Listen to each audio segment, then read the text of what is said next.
दोस्तों, आज हम महाभारत की कथा पर बात करेंगे। इस धारावाहिक में हम आपको बताएंगे कि कैसे महाभारत की स्थापना हुई, कुरु वंश की उत्पत्ति कैसे हुई, महाभारत का युद्ध कैसे हुआ। तो चलिए आओ दोस्तों, बात शुरू करते हैं।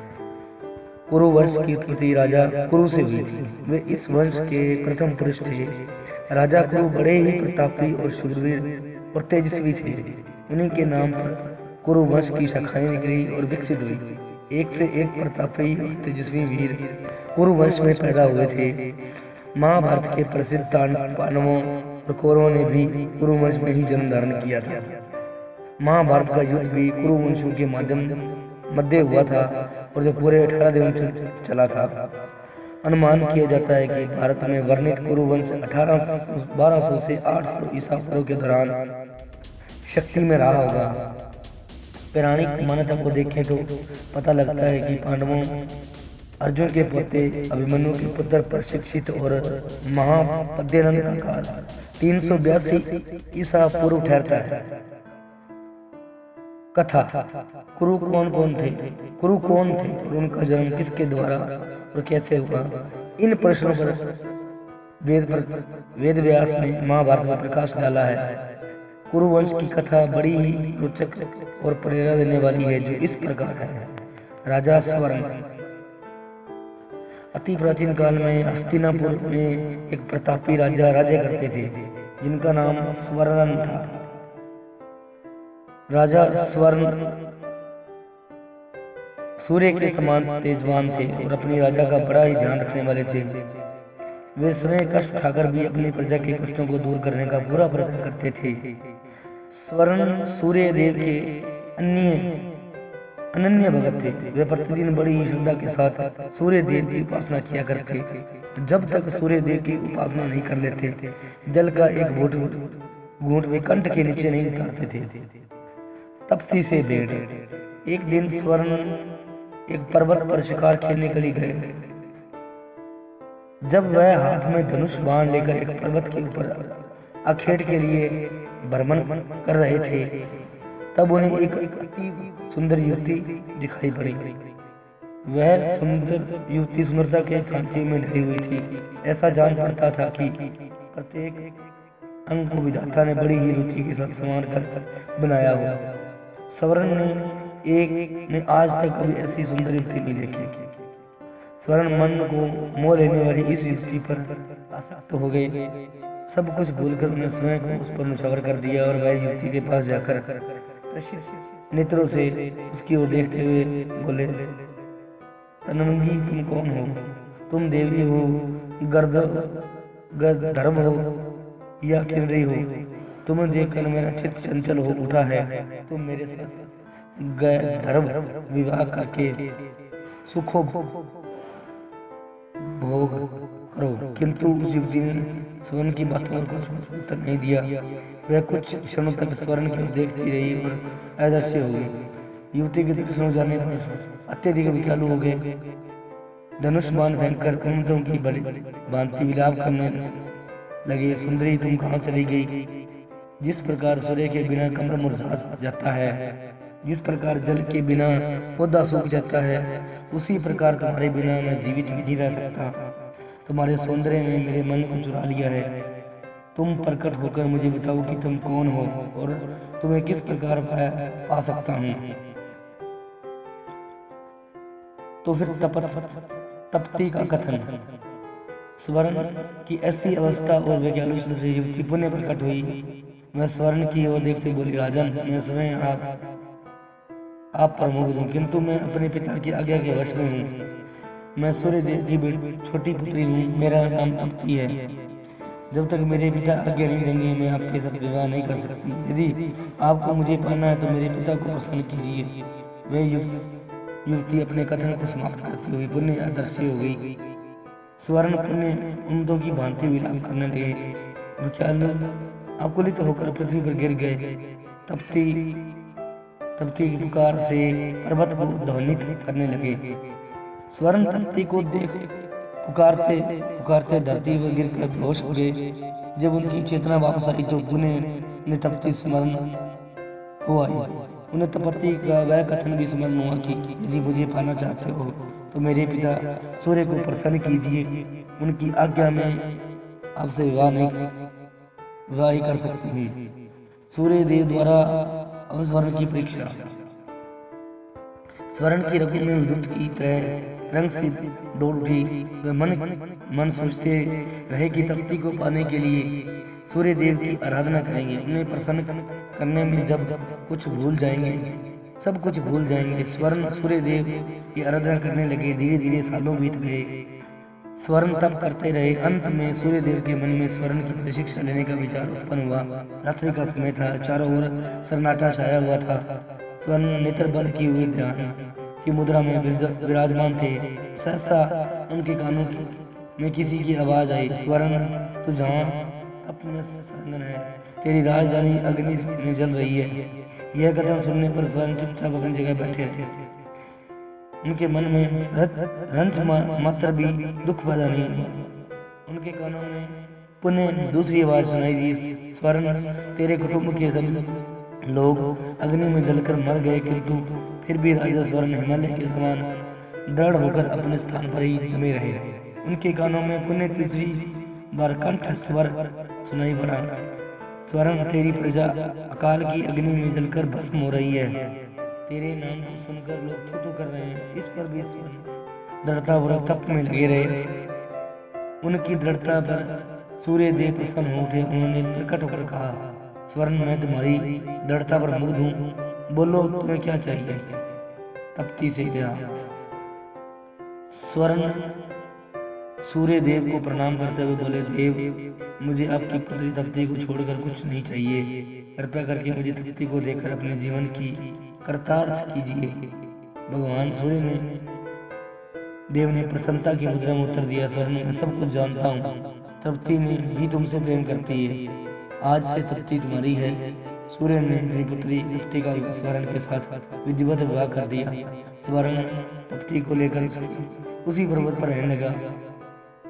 तपती को प्राप्त करने के बाद राग रंग में अपनी प्रजा को भूल गए। राज्य में अकाल। विवाह के बाद स्वर्ण भोग में विलास में डूब गए और दूसरी ओर उनके राज्य में भीषण अकाल पैदा हो गया। धरती पर सूख गई। कुएं, तालाब और पेड़ पौधे भी सूख गए। प्रजा भूख मरने लगी। लोग राज्य को छोड़कर दूसरे देशों में जाने लगे। किसी देश का राजा जब रंग में डूब जाता है तो उसकी प्रजा का यही हाल होता है। राजा स्वर्ण का मंत्री बड़ा बुद्धिमान, उदार, हृदय कथा है। स्वर्ण का पता लगाने के लिए निकल पड़ा। वह घूमता घामता उसी पर्वत पर आ पहुंचा जिस पर स्वर्ण तपती के साथ निवास करता था। स्वर्ण के साथ तपती को देखकर बुद्धिमान मंत्री समझ गया कि उसका राजा स्त्री के सौंदर्य में जाल में फंसा हुआ है। मंत्री ने बड़ी ही बुद्धिमानी के साथ काम किया। उसने स्वर्ण वासना के जाल में चढ़ने के लिए अकाल की अग्नि में जलते हुए मनुष्य के चित्र बनाए। वह उन चित्रों को राजा स्वर्ण के पास उपस्थित हुआ। स्वर्ण से कहा, महाराजा मैं आपके चित्रों की पुस्तक भेंट करना चाहता हूँ। स्वर्ण ने मंत्री ने चित्रों की वह पुस्तक स्वर्ण की ओर बढ़ा दी। पुस्तक के पृष्ठों को पलट कर देखने लगे। राजा किसी की पृष्ठ मनुष्य की पेड़ों की पत्तियां खा रहे थे, किसी में माताएं और बच्चों को कुएं में फेंक रही थी, किसी पृष्ठ में भूखे जानवर मनुष्य जानवरों का कच्चा मांस खा रहे थे और किसी पृष्ठ में प्यासे मनुष्य हाथों में कीचड़ लेकर चाट रहे थे। स्वर्ण चित्रों को देखकर गंभीरता के साथ बोला, ये किस राज्य की प्रजा का दृश्य है। मंत्री ने बहुत ही धीमे और प्रभावपूर्वक स्वर में उत्तर दिया, उस राजा का नाम है स्वर्ण। यह सुनकर स्वर्ण राजा चकित हो उठा और वह विस्मय भरी दृष्टि से मंत्री की ओर देखने लगा। मंत्री पुनः अपने ढंग से बोला, मैं सच कह रहा हूँ महाराज, ये आपकी ही प्रजा का दृश्य है। प्रजा भूखों से मर रही है, चारों ओर हाहाकार मच गया है। राज्य में न अन्न है न जल है, धरती की छाती फट गई है। महाराजा वृक्ष भी आपको पुकारते पुकारते कुरु का जन्म। मंत्री के मुख से अपने राज्य और प्रजा का यह हाल सुनकर स्वर्ण का हृदय कांप उठा। वह उठकर खड़ा हो गया और बोला, मेरी प्रजा का यह हाल, मैं यहाँ मद में पड़ा हुआ हूँ, मुझे अधिकार है, मैं मंत्री जी आपका कर्तव्य हूँ, आपने मुझे जगाकर बहुत अच्छा किया। स्वर्ण तख्ती के साथ अपनी राजधानी में पहुंचा। उसने राजधानी में पहुंचते ही जोरों की वर्षा प्रारंभ हो गई। सूखी हुई पृथ्वी हरियाली से ढक गई, अकाल दूर हो गया, प्रजा सुख और शांति के साथ जीवन व्यतीत करने लगी। वह स्वर्ण परमात्मा और तख्ती देवी को मानकर दोनों को पूजा करने लगी। कुछ समय पश्चात स्वर्ण तख्ती से एक पुत्र का जन्म हुआ, जिसका नाम कुरु रखा गया। और कुरु भी अपने माता पिता के समान प्रतापी और पुण्य आत्मा थे। आगे चलकर उनके नाम से कुरु वंश प्रारंभ हुआ। भीषण जन्म तथा कथा। एक बार हस्तिनापुर के महाराजा प्रतीप गंगा किनारे तपस्या कर रहे थे। उनके रूप सौंदर्य से मोहित होकर गंगा उनकी जांघ पर बैठ गई। गंगा ने कहा, हे राजन, मैं ऋषि की पुत्री गंगा हूँ और आपसे विवाह करने आपके पास आई हूँ। इस पर महाराजा प्रतीप बोले, गंगे, तुम मेरी दानी जांघ पर बैठी हो, पत्नी को तो मांगनी होना चाहिए। दानी जांघ तो पुत्र का प्रतीक है। अंत मैं तुम्हें अपने पुत्रवती के रूप में स्वीकार करता हूँ। यह सुनकर गंगा वहां से चली गई। अब महाराजा प्रतीप ने पुत्र प्राप्ति के लिए घोर तप किया आरंभ कर दिया। उनके तप फलस्वरूप उन्हें पुत्र की प्राप्ति हुई, जिनका नाम उन्होंने शांतनु रखा। शांतनु के युवा होने पर उसे गंगा के साथ विवाह करने का आदेश देकर महाराजा प्रतीप स्वर्ग चले गए। पिता के आदेश का पालन करने के लिए शांतनु ने गंगा के पास जाकर उनसे विवाह करने के लिए निवेदन किया। गंगा बोली, राजन, मैं आपके साथ विवाह तो कर सकती हूँ, किंतु आपको वचन देना होगा कि आप मेरे किसी भी कार्य में हस्तक्षेप नहीं करेंगे। शांतनु ने गंगा के कहे अनुसार वचन देकर उनसे विवाह कर लिया। गंगा से गर्भ से महाराजा शांतनु के 8 पुत्र हुए। उनमें से 7 को गंगा नदी में ले जाकर बहा दिया और अपने दिए हुए वचनों में अंधे के कारण महाराजा शांतनु कुछ नहीं बोल सके। जब गंगा का 8वां पुत्र हुआ तो वह उसे भी नदी में बहाने के लिए ले जाने लगी, तो राजा शांतनु से रहा नहीं गया और बोले, गंगे, तुम मेरे 7 पुत्रों को नदी में बहा दिया, किंतु अपनी प्रतिज्ञा के अनुसार मैंने कुछ नहीं कहा। अब तुम मेरे इस 8वें पुत्र को बहाने जा रही हो। मैं तुम्हें प्रार्थना करता हूँ, कृपा करके इस नदी में मत बहाओ। महाराजा शांतनु की बात सुनकर गंगा राजन अपनी प्रतिज्ञा भंग कर दी, इसलिए जब आपके पास नहीं रह सकती।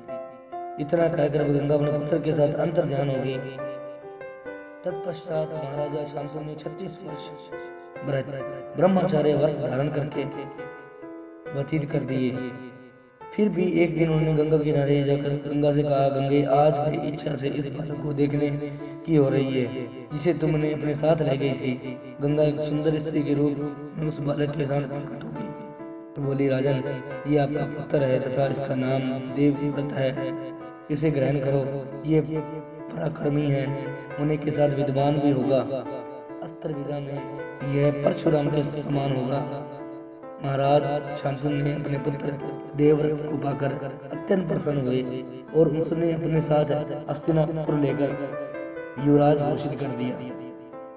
एक दिन महाराजा शांतनु यमुना के तट पर घूम रहे थे। उन्होंने नदी में नाव चलाते हुए एक सुंदर कन्या दृष्टिगत हुई। उसके अंग अंग सुगंध निकल रही थी। महाराजा ने उस कन्या से पूछा, हे देवी, तुम कौन हो? कन्या ने बताया, महाराज, मेरा नाम सत्यवती है और मैं निषाद कन्या हूँ। शांतनु ने उसके रूप में यौवन पर रीझ कर तत्काल उसके पिता के पास पहुंचे और सत्यवती के साथ अपने विवाह का प्रस्ताव किया। इस पर निषाद बोला, राजन, मैं तुम्हें अपनी कन्या के साथ विवाह करने में कोई आपत्ति नहीं है, परंतु आपको मेरी कन्या से गर्भ उत्पन्न पुत्र को अपने राज्य का उत्तराधिकारी बनाना होगा। निषाद के इन वचनों को सुनकर महाराजा शांतनु चुपचाप हस्तिनापुर लौट आए। सत्यवती के वियोग में महाराजा शांतनु विकलांग रहने लगे। उनका शरीर दुर्बल होने लगा। महाराजा की इस दशा को देखकर देवव्रत को बड़ी चिंता हुई। उन्होंने मंत्रियों के द्वारा पिता की इस प्रकार की दशा का पता लगाने को भेजा तो ज्ञात हुआ कि वह तत्काल समस्त मंत्रियों के साथ निषाद के घर जा पहुंचे। उन्होंने निषाद से कहा, हे निषाद, आप सहर्ष हैं। अपनी पुत्री सत्यवती का विवाह मेरे पिता शांतनु के साथ कर देंगे। मैं आपको वचन देता हूँ कि आपकी पुत्री के गर्भ से जो भी बालक जन्म लेगा वह राज्य का उत्तराधिकारी होगा। कालांतर में मेरी कोई संतान आपकी पुत्री के संतान का अधिकार छीन न पाए। इस कारण से प्रतिज्ञा करता हूँ कि मैं आजन्म अविवाहित रहूंगा। देवव्रत की इस प्रतिज्ञा को सुनकर निषाद ने हाथ जोड़कर कहा, देवव्रत, आपकी यह प्रतिज्ञा अभूतपूर्व है। इतना कहकर निषाद ने अपनी तत्काल पुत्री सत्यवती को देवव्रत तथा उनके मंत्री के साथ हस्तिनापुर भेज दिया। देवव्रत ने अपनी माता सत्यवती को लाकर अपने पिता को शांतनु को सौंप दिया। पिता ने प्रसन्न होकर पुत्र से कहा, वत्स, तूने मेरी पितृ भक्ति के वशीभूत होकर ऐसी प्रतिज्ञा की है जिसी की न आज तक किसी ने की होगी और नए भविष्य में कोई करेगा। मैं तुझे वरदान देता हूँ कि तेरी मृत्यु तेरी इच्छा से होगी। तेरी इस प्रकार की प्रतिज्ञा करने के कारण तू विषम कहलाएगा और तेरी प्रतिज्ञा विषम प्रतिज्ञा के नाम से सदैव प्रख्यात रहेगी। महर्षि देवव्यास। प्राचीन काल में सुंदवा नाम के एक राजा थे। एक दिन में आखेट के लिए वन गए। उनके जाने के बाद ही उनकी पत्नी रजस्वला हो गई। उनके इस समाचार को अपने शिकारी पक्ष के माध्यम से राजा के पास भिजवाया। समाचार पाकर महाराजा सुंदवा ने एक दाने में अपना वीर्य निकालकर पक्षी को दे दिया। पक्षी उसी दोने को राजा की पत्नी के पास पहुंचाने आकाश में उड़ गया। मार्ग में उस शिकारी पक्षी पर दूसरे शिकारी पक्षी ने हमला कर दिया। दोनों पक्षियों में युद्ध होने लगा। युद्ध के दौरान वह दोनों पक्षी के पंजे से छूटकर यमुना में जा गया। यमुना में ब्रह्मा के शाप से मछली बनकर एक अप्सरा में रहती थी। मछली रूपी अप्सरा दोने में बहते हुए वीर्य को निगल गई और उसके प्रभाव से वह गर्भवती हो गई। एक निषाद ने गर्भ पूर्ण होने पर उस मछली को अपने जाल में फंसा लिया। निषाद ने जब मछली का पेट चीरा तो उस पेट में एक बालक था और बालिका निकली। वह निषाद शिशुओं को लेकर महाराजा सुंदवा के पास गया। महाराजा सुंदवा ने पुत्र न होने पर कारण उन बालकों को अपने पास रख लिए, जिनका नाम मत्ते से राज रखा और बालिका निषाद के पास ही रह गई। उनका नाम मत से गंदा रखा गया, क्योंकि उसके अंगों से मछली की गंध निकलती थी। उस कन्या को सरस्वती के नाम से भी जाना जाता था। बड़ी होने पर वह बालिका नाव खेने का कार्य करने लगी। एक बार पराशर मुनि को उसकी नाव पर बैठकर यमुना पार करने पड़ी। पराशर मुनि सत्यवती के रूप सौंदर्य पर आसक्त हो गए और बोले, देवदेवी, मैं तुम्हारे साथ सहवास के इच्छुक हूँ। सत्यवती ने कहा, मुनिवीर, जब आप ब्रह्मा ज्ञानी हैं और मैं निषाद कन्या, हमारा सहवास संभव नहीं है। तब पराशर मुनि बोले, तुम चिंता मत करो, प्रसूति होने पर भी तुम कुंवारी ही रहोगी। इतना कहकर उन्होंने अपने योग बल से चारों ओर घने कोरे का जाल रच दिया और सत्यवती के साथ भोग किया। तत्पश्चात उसने आशीर्वाद देते हुए कहा, तुम्हारे शरीर से जो मछली की गंध निकलती है वह सुगंध में परिवर्तित हो जाएगी। समय आने पर सत्यवती गर्भ से वेदांगों में पारंगत एक पुत्र हुआ। जन्म होते ही वह बालक बड़ा हो गया और अपनी माता से बोला, माता, तू जब कभी भी युक्ति में मुझे स्मरण करेगी, मैं उपस्थित हो जाऊंगा। इतना कहकर वे तपस्या करने के लिए दीप चले गए। दीपान्य दीप तपस्या करने लगे तथा उनके शरीर का रंग काला होने के कारण उन्हें कृष्ण दीपान्य कहा जाने लगा। आगे चलकर वेदों का भाष्य करने के कारण वे